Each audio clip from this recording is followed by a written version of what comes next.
There is a lesson to be learned that to attract investments, you must create incentives for investment.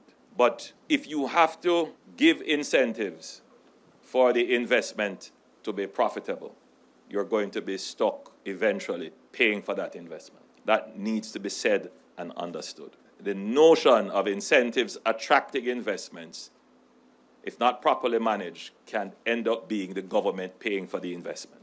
And so we are very careful not to be caught in that trap. That's bad fiscal management. How do you attract investment then, if incentives are not the primary source of attraction? Chris, you said it. You came to Jamaica and you saw that Jamaica has the most routes, flights coming in, most seats coming in. Even though they badmouth us about crime and violence, we still have more people coming here and increasing year after year after year.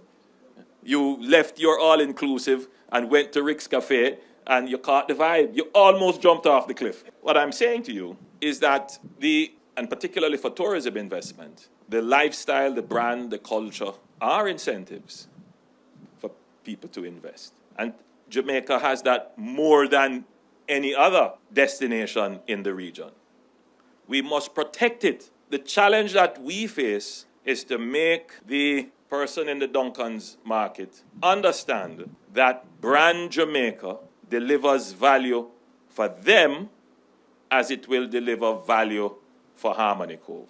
So when someone does something that reflects badly on Jamaica, it impacts them as well as Harmony Cove.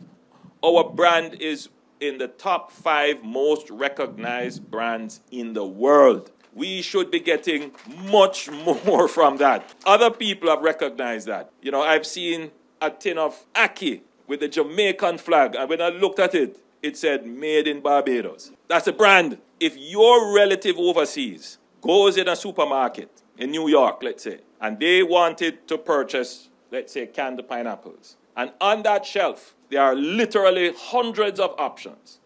And as they walk past the options and they see one with the Jamaican flag, which one you think they're going to take? The one with the Jamaican flag.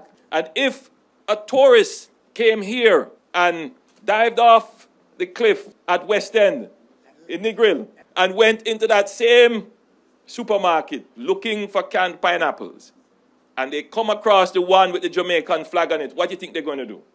They're going to purchase it. But if there should be something coming up in a newspaper somewhere, 8 persons killed in a gang dispute in Jamaica, what do you think is going to likely to happen?